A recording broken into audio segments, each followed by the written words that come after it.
Ben, merci beaucoup à toutes et à tous d'être à nouveau fidèles à ce rendez-vous des webinaires de la Société française d'exobiologie. Donc, je profite de cette occasion pour vous rappeler qu'on organise régulièrement des webinaires sur différents domaines liés à l'exobiologie concernant la recherche de la vie ailleurs, mais aussi l'origine de la vie sur la Terre, la recherche de traces de vie anciennes sur Terre ou de traces de vie extraterrestre. Donc, on est une société savante. Si vous tapez Société française d'exobiologie, vous allez tomber sur notre site internet qui est assez récent. On essaie de mettre un maximum d'informations, des offres de stage, des offres de thèse aussi. Je ne peux que vous encourager à adhérer à notre société. Donc, si vous allez dans l'onglet Société, adhérer à la société, bah, vous aurez toutes les informations et les démarches pour nous rejoindre. Voilà, donc je suis très heureux aujourd'hui d'accueillir Philippe Henguet, qui travaille à l'ESPCI, donc l'École supérieure de physique et chimie industrielle, qui est une école de l'université PSL, Paris Sciences Lettres. Et donc, Philippe est directeur du laboratoire de biophysique et évolution de l'ESPCI Philippe est un spécialiste du travail sur la question des origines, la transition entre le non-vivant et le vivant et surtout un grand spécialiste d'une technique tout à fait innovante et qui peut-être révolutionnera le champ de la recherche de l'exobiologie, de la chimie prébiotique et puis qui a aussi de nombreuses autres applications. Je parlais de la microfluidique. Donc, si vous avez des questions, vous pouvez les poser au fil dans le chat pour voilà, marquer votre demande d'intervention. Et puis, juste après le webinaire, je vous donnerai la parole si vous voulez. Donc, ouvrez votre micro, vous pourrez ouvrir votre caméra aussi si vous voulez poser des questions. Et sinon, bah, si vous n'avez pas envie de prendre la parole, je relayerai vos questions à Philippe. Ben voilà. Donc Philippe, merci à nouveau et ben, je te laisse la parole et je te laisse partager ton écran.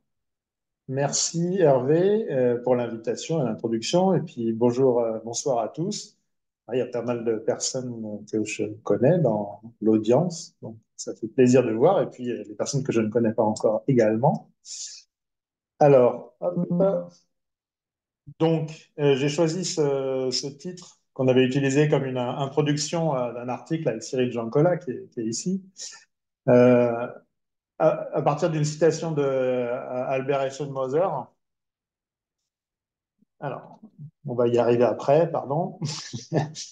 Donc, à l'heure actuelle, grâce à la découverte des exoplanètes, l'origine de la vie est devenue une question universelle à proprement parler. Alors qu'avant, on pouvait supposer que c'était une question universelle. Maintenant, c'est une question qui se pose de manière très concrète, avec des observations à la clé. Donc, c'est très excitant pour quelqu'un comme moi qui vient de la physico-chimie de se dire que l'horizon est ouvert à tout un tas de conditions possibles et pas forcément juste celle de la Terre. Alors, cependant, quand même la question la plus habituelle sur l'origine de la vie, c'est celle de l'origine de la vie sur Terre. Et on parle d'abiogenèse, donc c'est la transition entre le non-vivant et le vivant. Et certaines personnes se demandent, même si c'est une question scientifique, alors bien sûr c'est une question scientifique, mais c'est une question scientifique qui a des spécificités. Comment on passe d'un environnement minéral avec des molécules organiques, des réactions, à des cellules. Là, on voit des Escherichia coli qui se divisent plusieurs fois par heure. Alors, on sait que c'est vraiment une question depuis Pasteur, depuis que c'est clair qu'il n'y a pas de génération spontanée. Avant, c'était peut-être quand même un peu flou. Enfin, on se doutait qu'il y avait un problème, mais tout le monde n'en était pas convaincu. Et là où cette question a un statut particulier par rapport à d'autres questions, on va potentiellement parler d'un événement historique dans un contexte mal connu. Alors, quand on parle d'exoplanète, ce n'est pas un événement nécessairement historique, mais ça l'est dans d'autres endroits et dans un contexte encore plus mal connu. Un fait qui est quand même très problématique, pardon, c'est qu'on ne réobserve pas d'origine de la vie sur Terre. Donc il n'y a pas d'inférence directe depuis le vivant. Et donc ces deux faits en font une question qui est quand même difficile, parce qu'on ne va pas pouvoir faire des observations facilement pour essayer de déduire quel est le processus d'abiogenèse. Alors, pas d'inférence directe depuis le vivant, ben ça c'est qu'est-ce qu'un biologiste finalement peut dire en regardant toute la diversité du vivant. Est-ce qu'on peut remonter l'arbre du vivant? Ben, on peut le remonter peut-être jusqu'à Lucas, le Last Universal Common Ancestor, mais en dessous, et l'origine de la vie est bien en dessous, c'est vraiment difficile. Donc ça conduit à voilà, à cette phrase qui est que l'origine de la vie ne peut être découverte, mais on doit la réinventer en laboratoire parce que finalement, on doit recréer des événements d'origine de la vie et en même temps comprendre comment elle se passe tout en prouvant expérimentalement qu'elle peut se passer. Donc ça, c'est un petit peu l'idéal qu'on vise.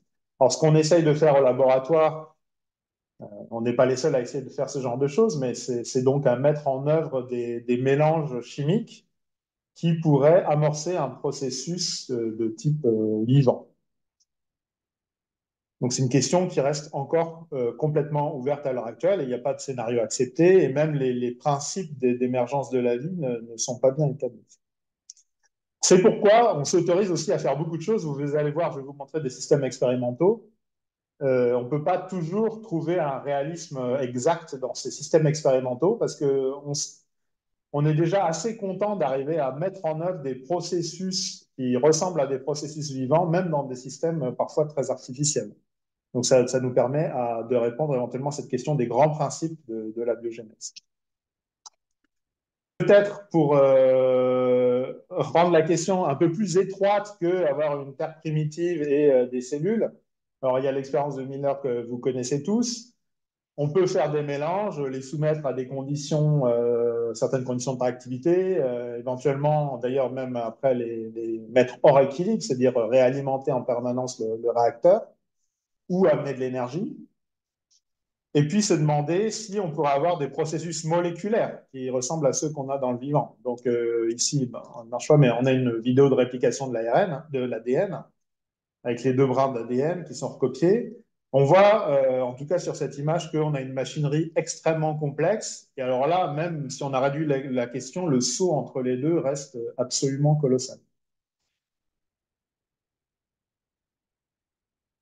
Alors, si on parle de chimie, on va vouloir se dire, d'accord, donc on voit peut-être des synthèses. Bon, on peut imaginer, alors il y a plein de questions qui se posent sur la chimie prébiotique, mais quand on voit le vivant, et par exemple cette polymérase ou des cellules, on a affaire à des processus en fait qui sont extrêmement complexes, et on est obligé d'invoquer des arguments, des processus d'auto-organisation. Donc, les composants vont réagir entre eux et peut-être former certaines formes de structures spatio-temporelles. Alors, il y a cette réaction qui est très, très connue. C'est un exemple assez typique de choses qu'on peut montrer à des étudiants. Par exemple, la réaction de Belousov-Zabotinsky. Donc, que vous voyez ici, on a un cycle d'oxydation, d'adduction, et on voit que ça forme ces magnifiques motifs qui sont des cercles, des régions concentriques. On voit qu'ils apparaissent à une certaine périodicité. Et puis quand on voit ça, ça bouge, il y a des structures, ça commence à nous faire peut-être penser un petit peu à peut-être des systèmes vivants. Donc on est dans le cadre des structures dissipatives.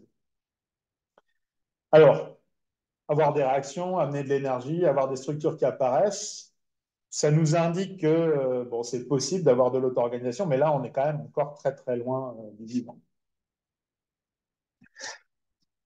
Maintenant que j'ai beaucoup parlé de vivant et qu'on dit on veut faire du vivant, se pose toujours la question de la définition de la vie.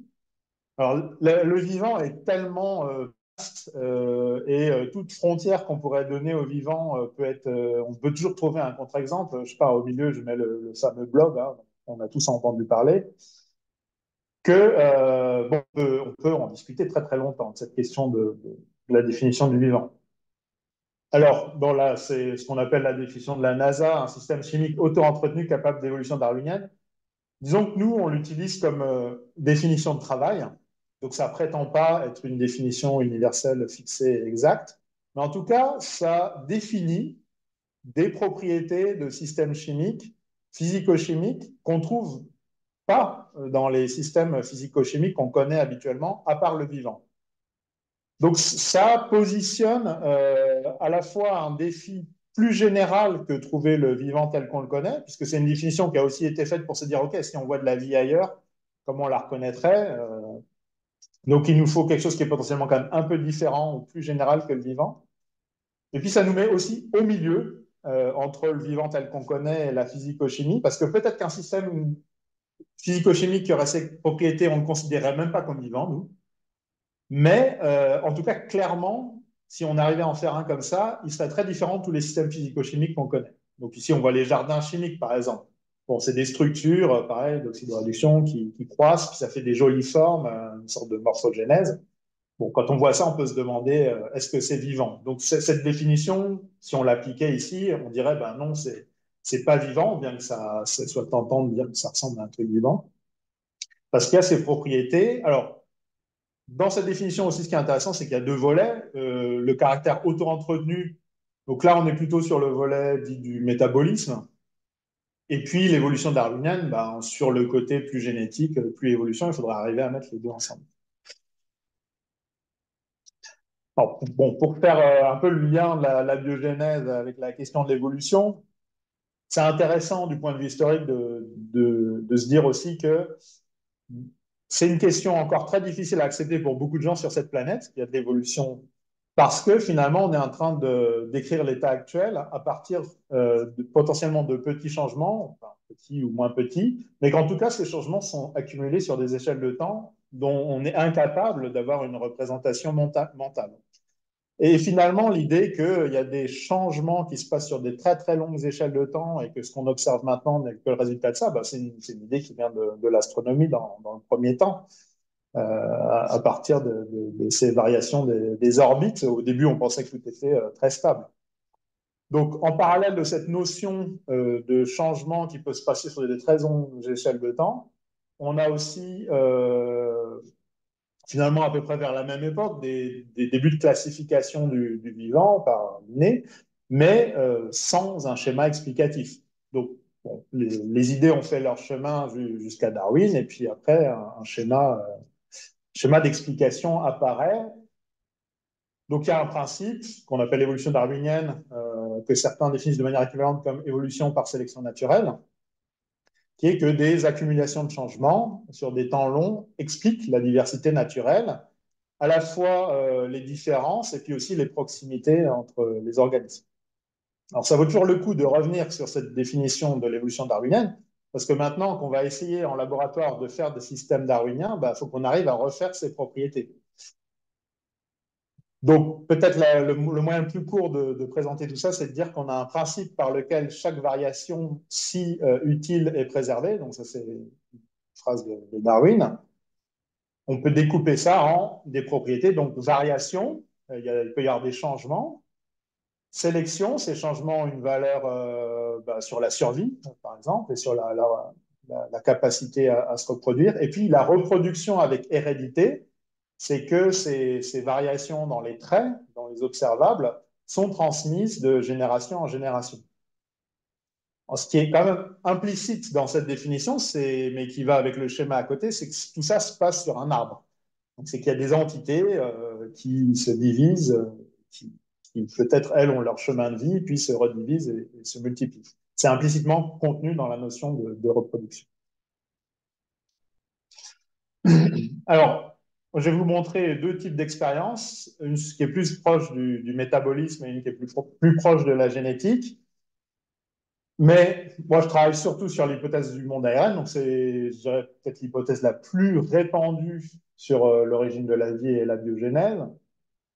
Pour rappeler ce que c'est, on a le dogme central de la biologie, qui est que l'ADN est répliqué, puis il y a la transcription qui permet de traduire l'ADN en ARN messager, puis il y a la traduction, on va passer des ARN aux protéines. Et donc dans ce schéma, l'ADN c'est le code, c'est le porteur d'information, et les protéines, ce sont les enzymes qui vont finalement accélérer les réactions et, entre guillemets, décider de quelles réactions, quelles transformations chimiques ont lieu dans la cellule.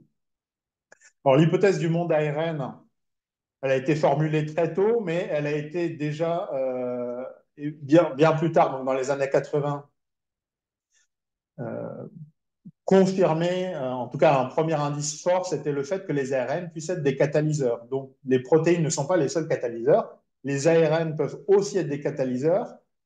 Et on savait déjà que les ARN étaient porteurs d'informations. Donc, on peut imaginer une situation dans laquelle les ARN jouent à la fois le rôle de porteurs d'informations et de catalyseurs. Du coup, on peut supprimer l'ADN et les protéines et simplifier la diversité chimique qu'on a dans notre système.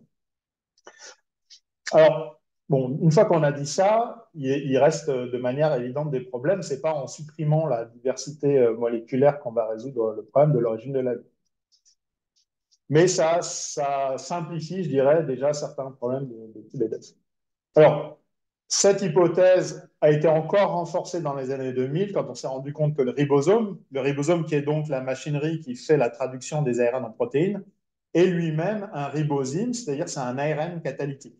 Donc, le ribosome est composé à la fois d'ARN et de protéines, mais les structures de cristallographie étaient suffisamment précises dans les années 2000 pour vraiment affirmer que la catalyse de la traduction, c'est vraiment l'ARN qui l'a fait. Donc, si on regarde le ribosome et la traduction, on a un ARN qui prend les ARNT et les ARN messagers et qui fait des protéines.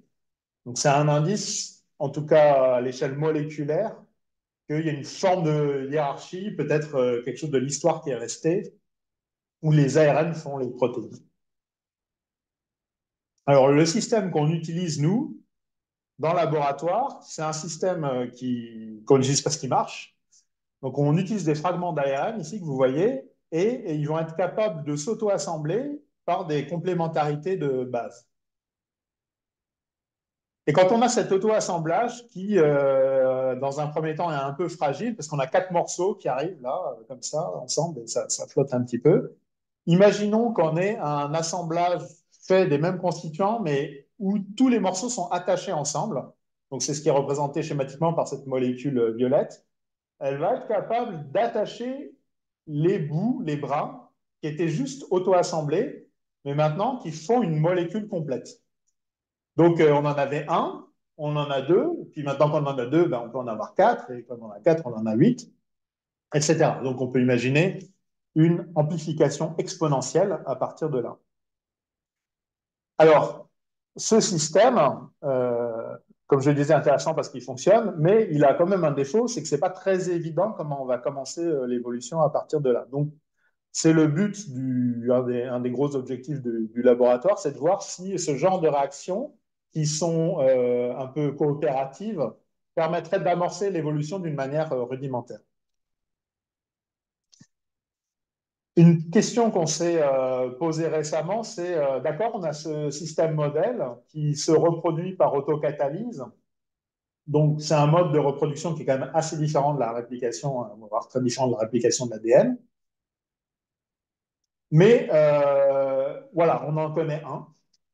Est-ce qu'il n'y en a que un ou est-ce qu'il y en a vraiment beaucoup ou est-ce qu'il n'y en a pas beaucoup? Mais alors, est-ce qu'on pourrait estimer ce nombre? C'est important de savoir ça parce que ça nous donnerait quand même une idée de la plausibilité de l'émergence de tels systèmes à partir de séquences aléatoires. Et puis après, si on imagine un processus d'évolution, il faut bien évoluer au sein d'une certaine diversité. Donc, il faut qu'on ait une diversité de systèmes qui s'auto-reproduisent. Alors, en fait, c'est une question qu'il est bon de poser maintenant parce que techniquement, on peut commencer à s'attaquer à cette question. Donc, ce qu'on a fait, c'est que on a fait des modèles d'intelligence artificielle ou d'apprentissage automatique qui apprennent à partir de la diversité des ARN qu'on trouve dans la nature. Donc, l'ARN que je vous ai montré en vidéo, il est dérivé des introns de groupe 1, donc qui sont des ARN qu'on trouve dans beaucoup d'organismes. Et dans les bases de données de biologie à travers l'arbre du vivant, à l'heure actuelle, on en connaît à peu près 12 000. Et c'est intéressant parce que l'évolution nous fournit une certaine diversité d'ARN catalytiques. Ce qu'on peut faire, c'est se dire, OK, on va prendre toutes ces séquences et on va essayer d'apprendre le signal statistique qui définit ces séquences. Alors, ce signal statistique, ça va être typiquement la conservation à chaque position. Donc ici, vous voyez, je sais pas, cheval et la souris, c'est la même chose jusqu'à un certain point. Ici, on a un U, en dessous, on a un G. Donc, ça se ressemble, mais il y a des petites variations. Et puis, on va aussi pouvoir exploiter les covariations. Donc, quand on regarde un ARN replié, ici que vous avez complètement sur la droite, vous avez les bases qui sont l'une en face de l'autre, comme on l'a vu dans la vidéo, c'est très important. Ben, si on a un GC, on pourrait échanger avec un CG, par exemple. Ça marcherait potentiellement aussi, ou un AU, des bases complémentaires. Donc, dans l'ARN, ce qu'on peut faire, c'est on ne peut pas prédire la structure tridimensionnelle, mais il y a des algorithmes qui permettent de prendre une séquence et de prédire jusqu'à un certain point comment elle se replie euh, de la manière qui est représentée, c'est-à-dire la structure secondaire, quelle base est en face de laquelle. Donc, on a fabriqué des modèles qui prennent en compte ces deux types d'informations. L'un vient de l'évolution, l'autre type d'information vient de calculs physiques. Et puis après, on va générer, à partir de distributions de probabilité, donc, qui nous donnent, ces modèles nous donnent des scores, on va générer des nouvelles séquences complètement artificielles en se disant peut-être qu'elles ont les mêmes activités. En tout cas, c'est ce que le modèle devrait être capable de faire s'il marche. Donc, la raison pour laquelle c'est le bon moment de faire ça, c'est que on peut faire ce genre d'algorithme, on va générer les séquences. Ensuite, on va pouvoir les tester tout en même temps dans un seul tube. Donc, typiquement, on va commander des séquences d'ADN qu'on a générées dans l'ordinateur qui ici font une longueur 200-250. Il y a des entreprises, on leur envoie le fichier, ils nous les renvoient synthétisés, toutes dans le même mélange, et ça coûte à peu près 30 centimes par séquence. Donc, quand on a un budget de recherche, on peut peut-être dépenser quelques milliers d'euros, on va pouvoir tester dans une expérience 10 000, 20 000 séquences. Et tout ça tient dans une toute petite éprouvette. Donc, on va faire une traduction artificielle de l'ADN en ARN. Et puis après, ces ARN dans l'éprouvette, on va leur faire passer un test. Donc, les ARN à tester ici, vous les voyez en noir avec un petit bout vert attaché qui s'appelle A.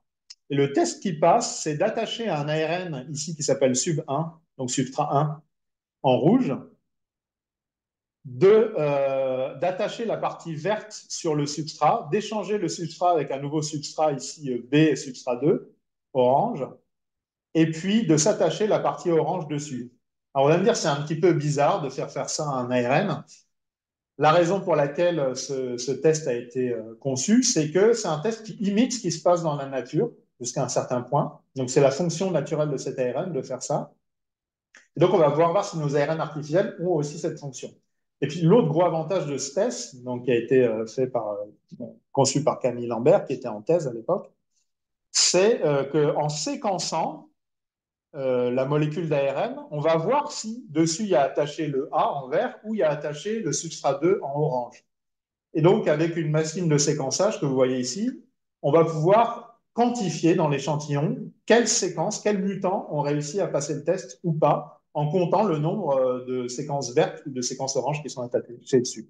Donc, ce qui est puissant, c'est que tout se passe en parallèle, tout se passe en une expérience. Alors, je vous donne directement le résultat de l'expérience. C'est que on a réussi à diversifier. Alors ici, vous voyez le taux de diversification quand c'est rouge, c'est qu'on a beaucoup diversifié. Quand c'est vert, c'est qu'on n'a pas trop diversifié. Et on est arrivé à générer, donc on a testé au laboratoire à peu près 45 000 séquences. Donc c'est beaucoup plus qu'on trouve dans la nature, parce que dans la nature, on en trouve 12 000 et on a entraîné le modèle sur à peu près 1000 séquences.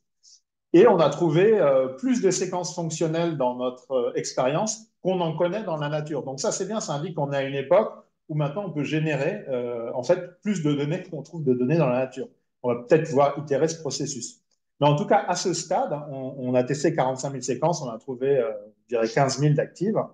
Et j'ai demandé à mes collègues physiciens statisticiens, est-ce que ces modèles, on peut calculer le nombre de séquences qu'ils seraient capables de produire?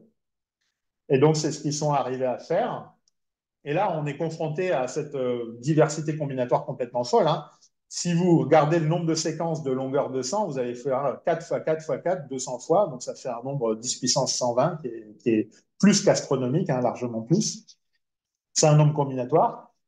Et donc, à partir de notre séquence de base qu'on a montré dans la vidéo, qui est la valeur 0 sur l'axe X, on peut calculer le nombre de séquences totales qu'il est possible d'avoir en fonction du nombre de mutations qu'on introduit dedans. Et vous voyez, c'est la courbe grise. Donc, si vous introduisez en 100 mutations, vous allez avoir plus de 10 puissance 100 séquences possibles. C'est un espace complètement énorme. Et on peut calculer que notre modèle, en fait, il va générer la courbe bleue, là, et il arrive à générer des séquences fonctionnelles jusqu'à ce qu'on introduise à peu près 60 mutations. Et là, la diversité, elle est de 10 puissance 42. Et maintenant, on va pouvoir corriger ce nombre théorique par le taux de succès de l'expérience en fonction du nombre de mutations qu'on introduit. Donc, c'est le petit panel que vous voyez ici, le petit insert, qui va aller, on arrive jusqu'à 60 mutations à détecter qu'il y a 1% des séquences qui sont encore fonctionnelles. Donc, on corrige 10 puissance 42 par 10 puissance moins 2, 1% de 10 puissance 42, ça nous donne 10 puissance 40. Donc ici, grâce à de la modélisation, des modèles génératifs et aussi à des expériences au débit, on peut donner une estimation, une première estimation, un seuil d'un nombre minimal de séquences qui seraient capables d'autocatalyse dans les ARN. Et donc, notre estimation actuelle, c'est 10 puissance 40. Alors, 10 puissance 40, qu'est-ce que ça représente? Bon, on peut se livrer à un petit exercice, je peux le faire avec vous vu que c'est la Société d'exobiologie. Si on imaginait de manière très optimiste que chaque étoile avait une Terre et puis un océan, et puis des molécules d'ARN de cette taille, et qu'elles étaient toutes aléatoires, il faudrait 0,1 molaire d'ARN pour trouver un autre reproducteur. Donc ça a l'air complètement fou parce que bon, c'est pas réaliste qu'il y ait cette quantité d'ARN sur toute cette longueur-là. Cependant, avant, on n'en connaissait qu'un parmi 10 puissance 120. Donc avant, on ne pouvait même pas parler de ce nombre. Maintenant, on peut commencer, en tout cas, à parler de ce nombre. On a fait une première estimation et au moins, on discute d'échelles qui correspondent aux échelles typiques de la physique et de la chimie. Donc c'est un premier travail et j'espère qu'on va pouvoir améliorer cette estimation dans le futur. Alors, ce qu'on a trouvé d'autre, c'est qu'on a analysé pas que cet ARN-là, mais d'un point de vue computationnel, on a regardé toutes les familles d'ARN fonctionnels qui sont connues dans la nature. Et de manière assez étonnante, on trouve des lois d'échelle. Donc la courbe bleue, c'est le nombre total de séquences qu'on peut faire. Donc c'est une diversité effective de 5. Vous avez les 4 bases plus enlever une base. Donc ça fait 5. Donc le nombre total de séquences, c'est 5 à la puissance L, où L, c'est la longueur de l'ARN. Et puis la courbe rouge, c'est celle que vous avez en regardant les ARN, les contraintes dans les ARN fonctionnels. Et là, on trouve une loi d'échelle aussi. Et ça nous donne à peu près 1,7 de diversité effective. Donc, c'est-à-dire que vous prenez un ARN de longueur, je ne sais pas, 100, ben, vous allez faire 1,7 à la puissance 100 et ça va vous donner le nombre d'ARN fonctionnels avec cette fonction-là de cette taille. Donc, c'est intéressant. Ça montre que l'estimation qu'on a faite, elle n'est pas non plus restreinte à notre système particulier, mais potentiellement, on peut faire une extrapolation sur d'autres ARN. Donc, c'est quelque chose qu'on vient de publier.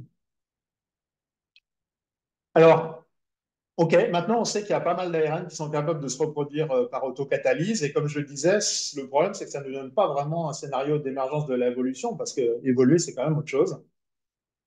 En tout cas, on essaie de formuler un scénario concret de comment ça pourrait arriver. Donc l'idée, c'est de partir de petites molécules de nucléotides et peut-être de petits oligomères qui seraient formés spontanément. Et comme je vous ai montré, il y a une première étape qui est qu'ils s'auto-assemblent. Et puis ceux qui s'auto-assemblent, potentiellement, ils peuvent commencer à avoir une activité catalytique et il peut y avoir un feedback, c'est-à-dire que certains ARN pourraient modifier d'autres ARN par catalyse. Et puis, comme on l'a vu, c'est même possible que, en les modifiant, ils fabriquent plus d'eux-mêmes. Donc là, on commence à avoir une auto-amplification. Ce qu'on est en train de faire au labo, c'est l'étape suivante, de voir si ces ARN sont capables d'amplifier la recopie d'autres ARN pour avoir une forme d'amplification de l'information.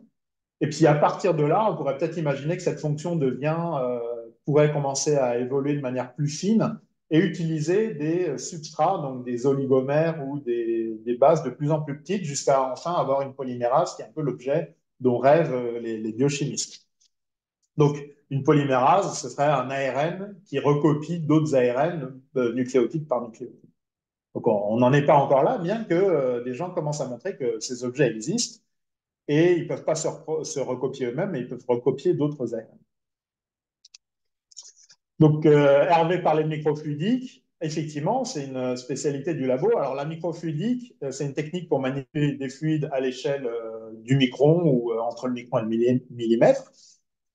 Vous commencez par faire un dessin sur votre ordinateur de canaux, et puis vous pouvez imprimer ce dessin, et puis par photolithographie, vous allez pouvoir le transposer sur un moule, et puis après reproduire tout un tas de systèmes qui vont finir par ressembler à ça, et on va connecter de l'extérieur pour faire entrer des fluides.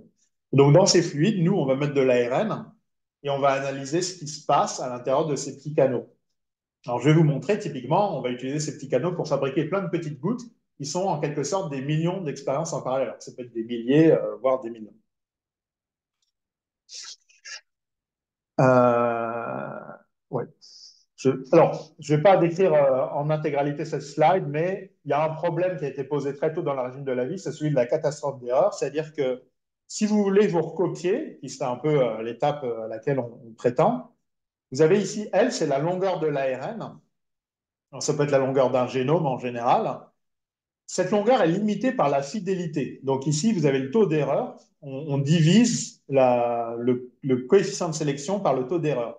Ce qu'il faut retenir là-dedans, c'est que plus votre polymérase fait d'erreurs, plus votre génome devrait être petit, parce que sinon, on est envahi par des séquences parasites pleines d'erreurs.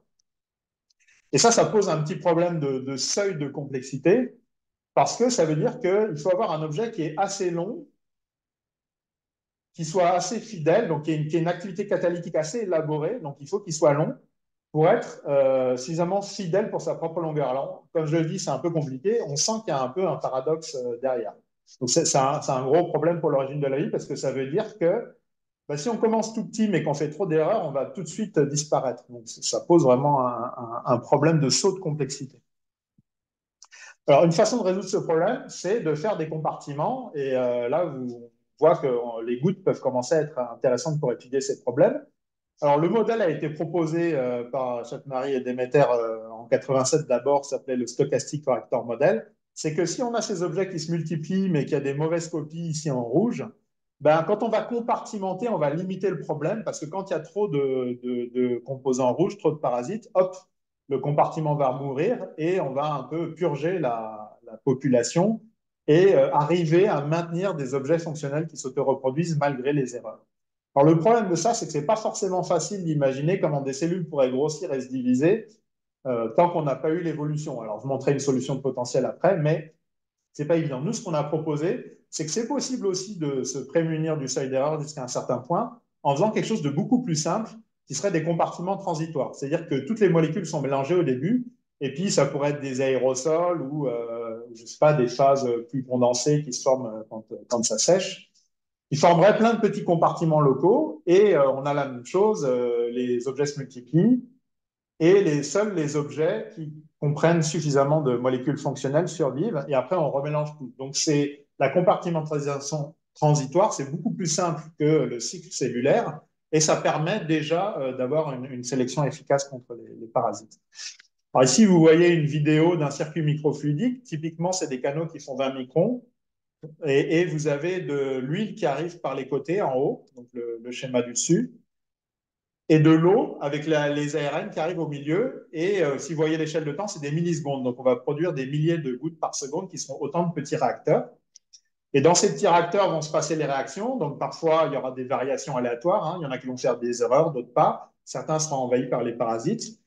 Et pour voir l'efficacité de cette théorie, ben, on a fait l'expérience où on va trier en fonction du résultat de l'expérience. Donc, ici, ça se traduit par la couleur de la goutte.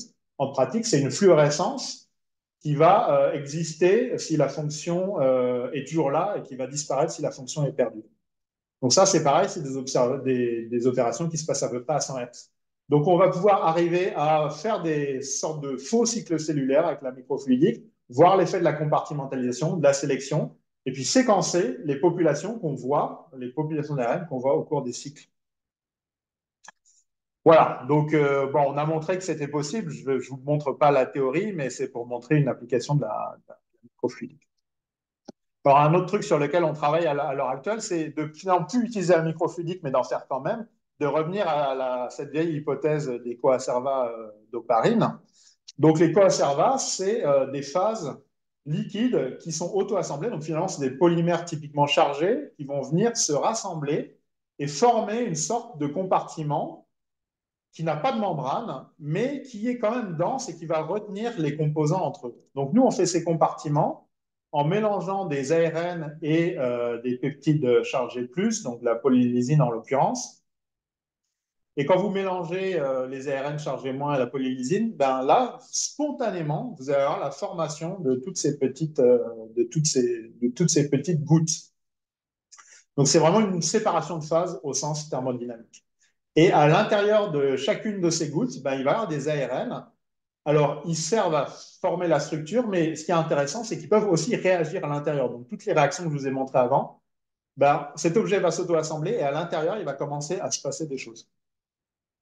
Et ce qu'on est en train de faire à l'heure actuelle, c'est de regarder si justement ces réactions qui se passent vont moduler la résistance de ces sortes de protocellules à des changements environnementaux. Donc, en particulier, ici, on va laisser sécher, la concentration en sel augmente et ça va changer le diagramme de phase. Et là, on a deux populations qui contiennent des réactions un peu différentes. En fait, c'est la même réaction, mais c'est juste que les produits sont légèrement différents.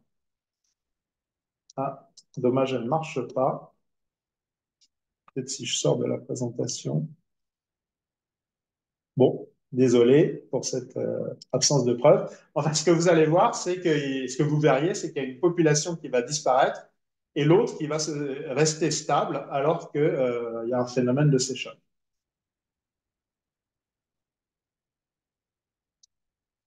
Donc ça, c'est vraiment des travaux en cours et notre but, c'est d'arriver à faire un cycle de sélection, là, même sans microfluidique et juste en mélangeant des composés, en faisant une sorte de soupe. Alors pour terminer, je vais vous montrer une dernière expérience. Je ne sais pas combien de temps il me reste, Hervé. Non, tu peux continuer là. Tu as OK. bien encore 5 minutes si tu veux. Ça marche. Donc là, vous avez vu les bactéries se diviser tout à l'heure. Et pour qu'une bactérie se divise, bien qu'une bactérie soit assez simple par rapport à d'autres cellules, ça reste quand même extrêmement élaboré. Il faut toute une machinerie. Il faut quelque chose qui allonge la membrane, quelque chose qui va se positionner au milieu, puis couper, puis séparer le matériel. C'est quand même pas quelque chose qui aurait pu apparaître avant l'évolution, de manière évidente. Donc on se demande quel serait le mécanisme le plus rudimentaire qui pourrait coupler une croissance, voire une division, et l'efficacité d'une réaction. Alors, dans ce projet, on revient un peu en arrière, plus sur une réaction qui est plus proche du métabolisme, dans le sens où elle utilise des petites molécules organiques. C'est la réaction de Formose qui est très connue dans le milieu. On a du formaldéhyde et ce formaldéhyde va pouvoir être ajouté à des chaînes de carbone qui comprennent deux carbones pour avoir trois carbones, puis quatre carbones. Donc, ça fait des sucres, en quelque sorte. Et quand on va couper, ce sucre peut se couper en deux, avoir deux fois deux, et puis après, on va pouvoir recommencer et réajouter. Donc, on voit qu'il y a une amplification au moment où on casse le sucre le plus gros, on va pouvoir refaire grossir les sucres à partir de formaldéhyde. Donc, ça, c'est une des rares réactions autocatalytiques qui fabriquent des molécules organiques plus grosses et qui tournent vraiment dans le laboratoire. Donc, on a utilisé ce système pour faire des expériences et essayer de répondre à une question. Alors, ça, c'est un premier mécanisme. Puis, il y a un autre mécanisme qui est connu, qui est utilisé dans les jardins chimiques, que je vous ai montré au début, ces espèces de faux végétaux qui croissent. Il y a les effets osmotiques, c'est-à-dire que quand on a un contraste de concentration de sel, ça va créer une tension, puisque le solvant, ici l'eau, va vouloir égaliser les concentrations dans les deux compartiments. Et ici, on voit une expérience où on a des cellules humaines, des globules rouges, je crois, et puis on va mettre une solution moins salée et ça va finir par les faire exploser. C'est pour ça aussi que, par exemple, vous avez mal à la tête quand vous buvez trop. Là, c'est pas parce que ça explose, mais enfin, c'est parce que vous ressentez ces contrastes osmotiques. Donc, on s'est dit, est-ce qu'on peut combiner l'autocatalyse et les effets osmotiques pour conduire à une croissance? Parce que là, on a affaire à des effets physico-chimiques finalement très rudimentaires. Alors oui, on a un scénario. Ici, vous avez deux gouttes et dans la goutte rouge, il y a cette réaction autocatalytique schématisée ici avec le nombre de carrés qui est le nombre de carbone, qui va faire grossir des chaînes qui vont se diviser et donner de plus en plus de sucre un peu plus gros. Et le carré bleu, c'est le formaldéhyde, c'est la ressource. Et si vous avez ici une goutte bleue qui est dans laquelle il y a peut-être une réaction, mais qui n'était pas très efficace, ben, on va accumuler beaucoup moins de sucre. Alors, ce qui se passe, c'est que dans la goutte rouge où la réaction est efficace, on va consommer le formaldéhyde. Donc, il y a de moins en moins de carrés bleus. Et par la loi de Fick, ben, il y a un contraste de concentration du bleu. Le formaldéhyde va avoir tendance à aller de la goutte bleue à la goutte rouge, étant donné qu'ils puissent s'échanger. Maintenant, les plus gros sucres, ici avec 3 ou 4 unités, ils sont un peu trop gros et eux, ils n'arrivent pas très bien à s'échanger. Donc en fait, ils restent dans la goutte rouge. Alors qu'est-ce qui se passe au final? Vous accumulez des polymères et en même temps, vous pompez la ressource de formaldéhyde de votre voisin. Donc en tant que goutte rouge, vous avez de plus en plus de molécules au total à l'intérieur. Et c'est là qu'intervient l'effet osmotique. Ben, le solvant, lui, il va avoir tendance maintenant à s'échanger pour équilibrer la concentration totale dans les deux compartiments. Donc, ça va avoir tendance à faire grossir la goutte rouge. Donc, ça, c'est une théorie, mais là où il y a une arnaque dans ce que j'ai dit, c'est qu'il faut vraiment que les choses se passent dans un certain ordre et il faut que les objets s'échangent. Certains s'échangent et certains ne s'échangent pas. Donc, il faut quand même montrer que ça peut se passer vraiment dans le monde réel. Donc, on a fait une expérience avec la réaction Formose. Et si vous avez des gouttes d'eau dans l'huile, en fait, vous allez avoir ces propriétés d'échange différentiel. Et on a pu observer, en préparant artificiellement des solutions qui contenaient une réaction efficace et une réaction pas efficace, que vous aviez un contraste osmotique qui apparaît. Alors, malheureusement, ma vidéo ne marche encore pas très bien ici, mais vous voyez les courbes. Donc, la courbe où vous avez la courbe orange qui va déplacer la courbe bleue, ben, c'est le taux, c'est la croissance d'une population par rapport à l'autre. Et donc, cette croissance est liée au fait que la réaction Formose va être plus efficace dans ce compartiment que dans l'autre. Donc, cette même réaction, ici, vous avez exactement le même setup, sauf qu'au lieu d'être sur une ligne, elles sont les unes à côté des autres. Et on a marqué une des populations en vert ben, pour la reconnaître, mais le cluster vert n'a pas particulièrement d'importance. Et ce que vous voyez, ben, c'est que les gouttes vertes rétrécissent au détriment des gouttes grises. Et c'est la réaction autocatalytique dans les gouttes grises qui va faire qu'elles grossissent, qu'elles ont tendance à accumuler des sucres et à prendre à la fois les ressources et le solvant de leur voisine. Et quelque chose qui confirme cette idée, c'est si vous suivez ce qui se passe là, bon alors ça bouge, mais essayez de fixer peut-être une des gouttes. Les gouttes grises qui sont au centre d'autres gouttes grises, elles grossissent moins. Bah oui, c'est parce qu'en fait, elles ont accès à moins de ressources. Les ressources étant fournies par les gouttes vertes. Et c'est pareil, les gouttes vertes qui sont entourées par beaucoup de gouttes grises, elles ont tendance à être beaucoup plus petites. Donc ça, vous voyez, dans le détail, on commence à avoir une sorte de diversification des populations qui est due au hasard des rencontres, en quelque sorte. Si vous avez à côté de vous une goutte qui vous fournit beaucoup de ressources, vous allez grossir beaucoup, et sinon, vous allez grossir moins. Donc, ce qu'on s'est amusé à faire, alors là, c'est dans un circuit microfluidique, donc c'est très artificiel, mais enfin, ça simule une situation où vous avez un stress hydrodynamique. Ça peut être à travers un poreux, mais ça pourrait aussi être un écoulement turbulent. Et plus la goutte est grosse, plus elle est fragile en quelque sorte, plus elle va avoir tendance à se diviser quand elle est soumise à des contraintes hydrodynamiques. Donc là, vous regardez sur la vidéo, les petites gouttes, hop, elles passent sans se diviser, alors que les grosses, elles se divisent. Alors vous avez la même expérience là avec des canaux encore plus petits. Vous voyez que bon, les toutes petites gouttes, elles se divisent pas, alors ça va un peu vite, alors que les grosses, elles se divisent en quatre. Donc ça, c'est marrant parce qu'on on va convertir la croissance en un changement de nombre. Donc, en tout cas, dans un scénario de laboratoire, on arrive à aller de l'autocatalyse, son efficacité, à une augmentation du nombre de gouttes avec des réactions efficaces. Donc, on est vers la notion de fitness qu'on trouve en biologie. Et on peut montrer que bah, maintenant, on va prendre ces gouttes qui ont été divisées, qui sont maintenant plus nombreuses, et les remettre dans des gouttes fraîches, et elles vont pouvoir recommencer à grossir. Donc se nourrir à nouveau, puis on va pouvoir les rediviser. Donc ça nous permet en quelque sorte de faire un nouveau type d'expérience dans laquelle on va soumettre tout un tas de réactions chimiques à une forme de sélection naturelle où les réactions chimiques les plus efficaces vont avoir tendance à se multiplier en termes de gouttes, de population de gouttes, au détriment des réactions les moins efficaces. Alors, on s'est même demandé, OK, il y a cette variation, vous avez vu qu'il y a des événements locaux de variations de voisinage qui font qu'elle se diversifie en taille? Et est-ce que finalement une goutte plus grosse qui aura plus d'interface aura même tendance à grossir plus qu'une goutte qui n'a pas eu de chance et qui a grossi mais moins? Bah oui, c'est quelque chose qu'on voit en fait. Donc on a une forme d'héritabilité. Donc héritabilité, ça veut dire qu'il y a des traits, ici c'est la taille, qui va être conservée à travers les générations. Et l'héritabilité, au sens de la génétique des populations, c'est vraiment le coefficient de corrélation entre la population parent et la population enfant. Et donc, on a un peu d'héritabilité, c'est-à-dire que les grosses gouttes, ben, la génération suivante, elles auront tendance à rester grosses.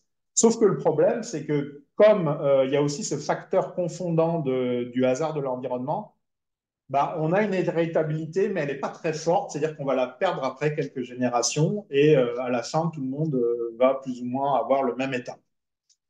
Donc ça aurait été génial hein, si on avait eu une vraie hérédité assez solide, on aurait commencé à avoir une forme d'évolution darwinienne complètement rudimentaire sur ces gouttes, mais à l'heure actuelle, ce n'est pas encore le cas. Donc, pour nous, c'est une question, est-ce qu'on pourrait arriver à faire un système chimique qui nous amènerait vers une preuve de concept d'une évolution entre deux types, par exemple, seulement deux types de réactions?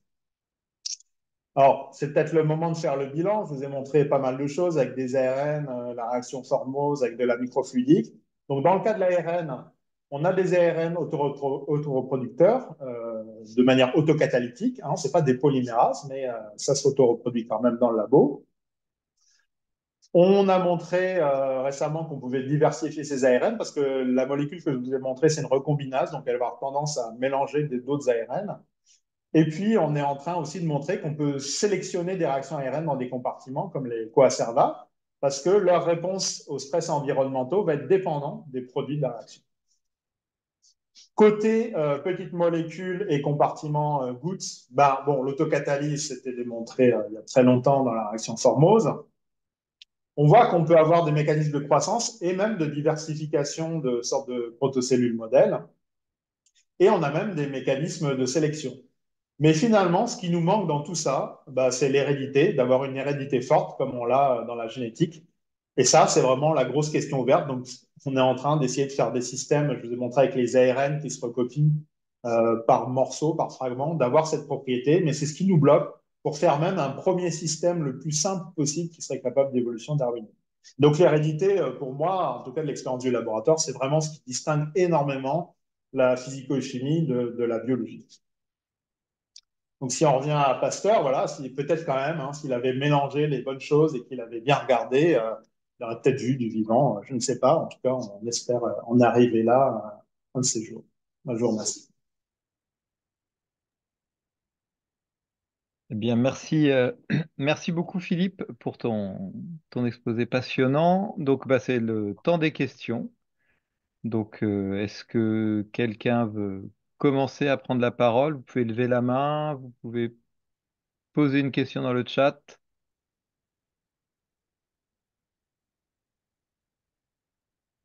Alors, si personne se lance, eh ben, je vais commencer. Donc, la- j'avais la question, oui, concernant effectivement la capacité des expériences de microfluidique de faire en, en même temps alors des milliers, des dizaines de milliers, voire plus de réactions. Alors, dans ce que tu as fait jusqu'à présent dans ton laboratoire, combien est-ce que tu as fait tourner de réactions en parallèle, de micro-expériences en parallèle? Et puis surtout, comment est-ce qu'on traite euh, des milliers ou des centaines de milliers de résultats qu'on a, voilà, qu'on obtient en parallèle? Comment est-ce qu'on aborde cette difficulté? Oui, alors, on voit qu'on peut faire, on peut essayer de faire des cycles de sélection, d'encapsulation de matériel comme de l'ARN. Et tu as tout à fait raison. Parfois, ce qui est limitant, c'est l'analyse. Alors, dans différentes expériences, ça ne va pas toujours être la même chose qui est limitante. Dans le cas de mélange d'ARN diversifié, le plus grand nombre de mélanges qu'on a fait, c'est 16 000 à peu près. Et on a analysé par séquençage. Donc, dans un séquençage, typiquement, les plus gros séquenceurs à l'heure actuelle peuvent mesurer quelques milliards, enfin, 1 milliard, je dirais 1,6 milliard en fait, de séquences. Donc c'est vrai que ça fixe une échelle parce que dans chaque compartiment, on ne va pas regarder un objet. Pour avoir un signal, on va peut-être en regarder 1000. Donc ça nous dit que voilà, le million, c'est quand même une limite ultime. Et puis en pratique, jusqu'à maintenant, on est plutôt sur la dizaine de milliers. Donc ce qui nous limitait dans ce cas-là, je dirais que c'était plutôt l'analyse après à la fin. Donc commencer à faire sens de ça, parce qu'on n'a pas voulu faire une expérience avec 1 million de conditions différentes. Alors, dans le cas de la sélection d'un compartiment transitoire, là, on en a fait vraiment beaucoup. On en a fait peut-être 100 000, voire 1 million. Mais dans ce cas-là, on fait une analyse plus simple. On ne fait pas une analyse goutte par goutte, mais on va faire une analyse de l'ensemble de l'échantillon et voir toute la population d'ARN, s'il y a des parasites qui apparaissent ou si elle se maintient, enfin, comment elle évolue à une échelle plus globale. Et dans le cas des gouttes de réaction chimique, là, on ne peut pas mesurer précisément le contenu de chaque goutte. Alors, ce qu'on peut faire, c'est trier les gouttes en fonction de leur taille, ça on l'a fait d'ailleurs, et on va faire des analyses de batch. Mais là, on a fait de la RMN dans ce cas-là. Mais dans ce cas-là, on est quand même limité, hein. On ne peut pas faire les analyses à très haut débit. Donc, ce qui nous limite, là, c'est plutôt l'analyse du contenu que la capacité à fabriquer des gouttes. En général, fabriquer des gouttes, c'est pas ce qui est limitant. Voilà. Mais c'est plutôt ce qu'il y a après. Ouais. Alors, Facilissa, je te laisse la Bonjour parole. Philippe, merci beaucoup pour ta présentation. Justement, en parlant de gouttes, tu as montré dans tes vidéos là, vous faites des gouttes dans un solvant huileux, c'est ça? C'est pas dans un solvant aqueux. L'importance du solvant sur la séparation des gouttes, etc., ça a quoi comme impact pour C'est les très, très expériences? important. Donc, il y a deux choses qui vont compter. C'est effectivement la phase continue, ici c'est de l'huile, et les surfactants, qui vont être à l'interface entre l'eau et l'huile. Et donc, l'huile elle-même aura des propriétés d'échange. Donc, dans notre cas, c'est extrêmement important parce que ben, on a eu de la chance, entre guillemets, que le formaldéhyde traverse et pas les sucres les plus gros. Ça peut être dû à des questions de polarité, par exemple. Mais les objets sont aussi transportés par la formation de petites micelles. Et ça peut être assez complexe parce que ça peut être des micelles simples ou des micelles doubles, donc qui peuvent créer un environnement ionique différent qui va transporter différents types de molécules. Donc contrôler ça, effectivement, ça va complètement conditionner la dynamique qu'on va voir. Et la propriété qui est clé dans cette expérience, c'est la semi-perméabilité. Hmm. Et donc, si on avait les moyens d'ingénierer la semi-perméabilité, là, on pourrait faire des trucs extrêmement riches, parce qu'on pourrait imaginer tout un tas de réactions et jouer avec. Mais c'est une question, je pense, qui en général est difficile du point de vue de la physico-chimie. D'ailleurs, pour donner l'exemple, au début, cette manip ne marchait pas à cause de la base. Donc, c'est Ludovic Julien, notre collaborateur, qui nous a trouvé une super base qui arrivait à traverser et en tout cas, à maintenir le pH qu'il fallait pour la réaction. C'est quoi que tu entends par base? Excuse-moi, j'ai pas En fait, la réaction capté là. formose, elle marche à pH 13-14. Oui, ah non, vraiment une base organique, pas une base. D'accord, ok. Pas la marque de l'huile ou. Pardon. Ok, merci. Ok, merci. Alors, je vois dans le chat une question de Léa Jeanne. Robert, est-ce que vous voulez poser la question vous-même? Si c'est le cas, vous pouvez ouvrir votre micro, éventuellement votre caméra, sinon je la pose à votre place. Non, je vois pas de réaction, donc je vais la lire. Donc, si j'ai bien compris avec la microfluidique, les coacerva peuvent se diviser s'ils ont pu grandir et s'ils ont été sélectionnés. Y a-t-il un système pour simuler la mort/contre-sélection des gouttes qui ne grandissent pas? Oui, eh ben c'est une bonne question. On peut filtrer par taille. Donc là, c'est une opération de laboratoire. Mais ce qui est assez marrant, c'est que en fait, des effets purement hydrodynamiques peuvent conduire à une séparation des tailles. Donc là, j'ai pas la vidéo sous la main, Mais si vous avez des petits compartiments, les petits auront tendance à se mettre sur les bords des écoulements. Et donc, c'est un peu comme ouais, c'est une forme de séparation physique, hein. Et ceux qui sont au milieu, qui sont plus gros, vont rester. Donc ça, on fait du tri en fonction de la taille de goutte par des effets purement hydrodynamiques. Donc c'est possible. On a observé autre chose dans l'expérience que je n'ai pas montré, qui est que les gouttes qui rétrécissent, donc celles qui effectivement sont pas efficaces, là il y a aussi un effet avec le surfactant. On ne sait pas ce que c'est, mais elles ont tendance à devenir un peu à perdre leur forme et à rester collées sur la surface. Donc en fait, ça s'est passé assez spontanément. On n'arrive pas à les récupérer. Donc en quelque sorte, on s'en débarrasse. Voilà. Ok, merci. Louis, est-ce que tu veux poser la question que tu as mis dans le chat?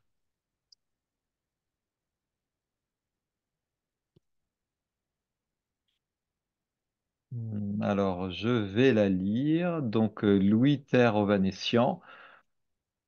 Donc, concernant l'hypothèse du monde ARN, des ribosymes catalysant la formation de nucléosides nucléotides serait-il un jour envisageable? Oui, alors ça, c'est pas forcément ma spécialité, mais j'ai des collègues, je pense, qui travaillent dessus. Oui, c'est envisageable. Je suis pas. Ouais, faudrait qu'on en parle tous les deux. Je serais pas capable de répondre très bien à cette question. Je vois pas de raison pour laquelle ce serait pas possible, mais peut-être qu'un bon chimiste penserait que c'est impossible. Je n'en sais rien, on va dire. Ouais. Désolé. Que je peux poser une question?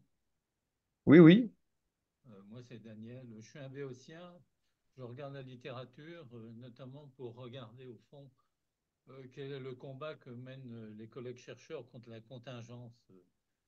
Voilà, comme élément de, finalement, qui pourrait régner dans l'apparition de la vie. Et je suis désolé de poser cette question à Philippe à propos d'un laboratoire autre que le sien. J'ai cru voir que l'Institut Néel avait conçu un autoclave qui permettait de faire une soupe prébiotique dans des conditions d'eau supercritiques.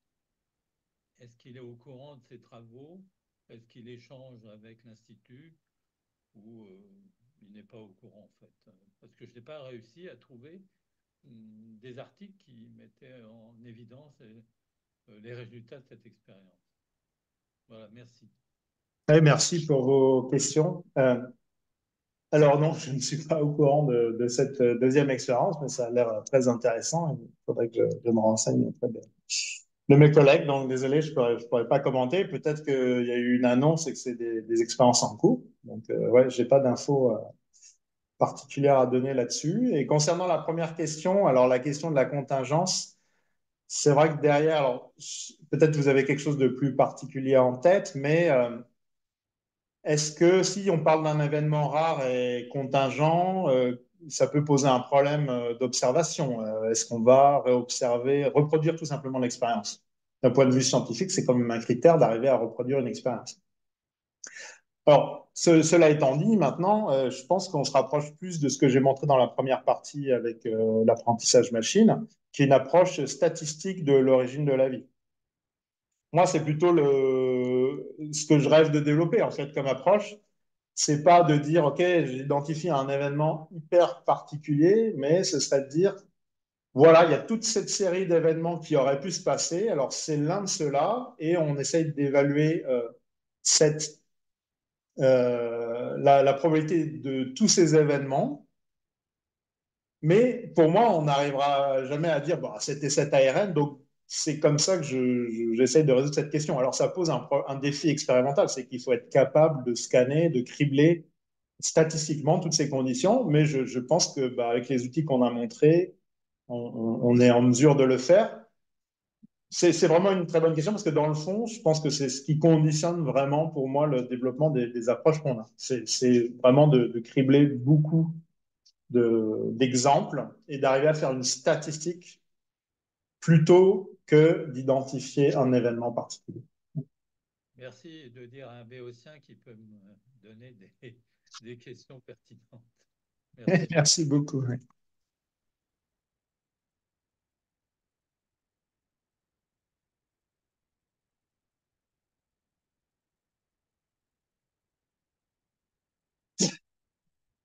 Donc, il y a une autre question de Louis. Ben, je la lis du coup. Alors, avez-vous envisagé d'implémenter très tôt un mécanisme de division inhérent aux gouttes, hydrolyse à retardement, pour changer la concentration interne en sel?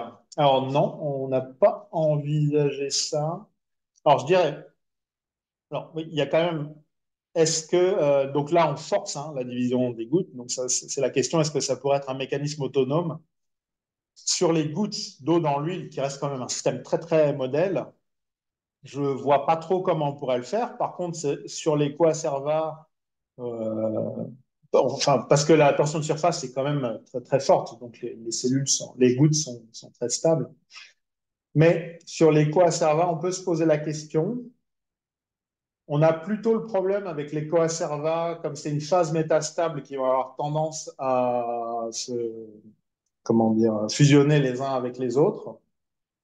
Donc, très franchement, et on ne sait pas vraiment comment les diviser, donc on n'a pas de bon modèle, je pense, à l'heure actuelle. Nous, dans ce qu'on a exploré, pour avoir une division autonome, il y a des collègues, notamment au Japon, qui font des GUV, la Giant Unilamellar Vesicles, où quand on ajoute des composants de membrane, ils vont grossir, et puis il y a une taille caractéristique, ils vont avoir tendance à se diviser tout seul, donc ce serait plutôt ce genre de système. Mais là, la division n'est pas nécessairement couplée à la réaction à l'intérieur. Mais je pense qu'il y a des gens qui travaillent dessus plutôt dans le cadre de ce genre de système. Donc, dans les deux systèmes que j'ai montrés, Goutte et Coacerva, ça me semble à l'heure actuelle difficile d'imaginer ça. Sur les Coacerva, je suis plutôt sur un scénario de compartiment transitoire, comme j'ai montré avec la théorie et l'expérience qu'on a faite avec des gouttes. Alors, j'ai vu dans le chat une question d'Elisabeth Lapp. Elisabeth, est-ce que tu veux prendre la parole? Non, elle demande de poser la question. Je vais la lire. Ok, vas-y, bah vas-y, Bilal, ouais, Auriez-vous merci. spécifié comment vous identifiez les molécules présentes dans la goutte, notamment pour les sucres? Alors oui, c'est très difficile. On s'est posé pas mal de questions pour essayer de le faire in situ. Finalement, on ne peut pas. Donc ce qu'on fait, c'est qu'on a une convergence d'arguments. On fait les réactions en volume, hein, normal, enfin, en chimie. On fait l'analyse déjà pour confirmer que notre formulation donne bien la réaction à laquelle on s'attend. Ensuite, on va la mettre dans des gouttes. Donc, ce qu'on a fait, comme j'ai dit avant, c'est qu'on a trié les gouttes, les populations par taille, sachant que l'hypothèse qu'on a vérifiée quand même, c'est que les gouttes petites ensemble et les gouttes grosses ensemble, elles sont assez similaires les unes aux autres dans les deux catégories. Là, on prend toutes les gouttes grosses qu'on a rassemblées, on détruit l'émulsion, donc on va récupérer tout le contenu de toutes ces gouttes qu'on va prendre ensemble. Et là, on a fait de la RMN qui nous a permis de quantifier à peu près le nombre de carbone qu'il y avait dans les molécules. Il y a certainement des analyses. Alors, on a fait de la mass spec aussi. Mais ces analyses, bon, la réaction Formose est très, très complexe hein, pour ceux qui la connaissent. Donc, on pourrait certainement faire des meilleures analyses. Et puis après, goutte par goutte, quand même, on a remarqué qu'il y avait certains composés qui étaient fluorescents. Donc, on a quand même réussi à corréler in situ cette fluorescence avec la taille de la goutte, ce qui était un indice supplémentaire qui avait une corrélation entre l'avancement de la réaction et la taille de la goutte. Mais on n'a pas encore le truc magique où on aimerait bien, mais on pourrait voir, par exemple par infrarouge, je ne sais pas, analyser le contenu de chaque goutte, goutte à goutte, etc. Merci. Et alors, on va prendre une dernière question. Je vois que Olivier a levé la main. Vas-y, Olivier. Merci Hervé.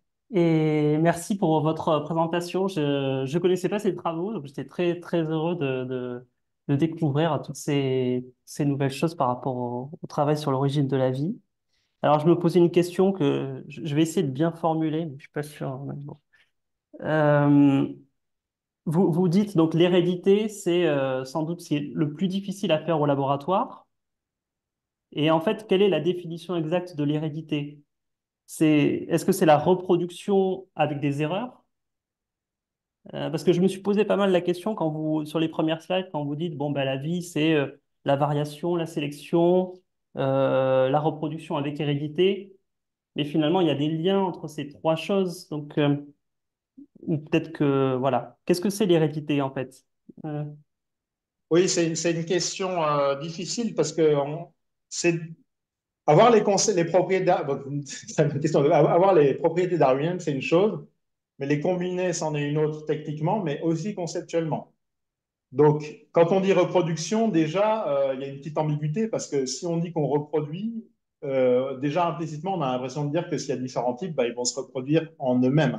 Alors, le problème qu'on a avec les systèmes chimiques, c'est ce que j'essaie d'expliquer dans la réaction Formose, c'est que peut-être pendant un petit temps, ils vont plus ressembler à leurs parents, mais au bout d'un moment, ils vont tous converger vers un même attracteur au sens physique, au sens de système dynamique. Toutes les compositions des objets seront les mêmes. Donc, ce qui nous manque vraiment, c'est d'avoir des systèmes autocatalytiques et d'en avoir au moins deux qui se nourrissent de la même chose, c'est-à-dire qu'on va venir rafraîchir le système avec les mêmes composés chimiques, par exemple le formaldéhyde, mais en fonction de la condition initiale de ce que le parent a apporté, on va reproduire la composition du parent. Donc voilà, si vous et moi, on mange exactement la même chose tous les jours, ben, on ne va pas devenir la même personne parce qu'on on a un génome différent. Donc ça c'est un peu l'expérience extrême. Mais en fait, il y a la même expérience en chimie, c'est-à-dire on fait des transferts sériels, on va faire une réaction, on prend un petit bout dans deux lignées, et puis on va remettre dans du matériel frais qui va être le même pour tout le monde, sauf que la composition A va faire va refaire du A et la composition B va refaire du B. Donc ça, c'est la définition opérationnelle d'un point de vue pratique qu'il faudrait arriver à mettre en œuvre en chimie.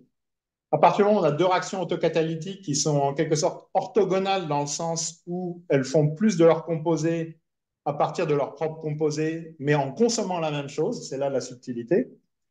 Là, on pourrait essayer de faire une démonstration d'évolution darwinienne entre deux types. Voilà, j'espère est-ce que ça clarifie un petit peu la... un peu, ouais, mais il va falloir que que j'y réfléchisse aussi un peu, mais c'est très intéressant, en tout cas, je vous remercie beaucoup. Merci. On pourrait tenter l'expérience de manger tous la même chose. Je ne sais pas si ça a été fait.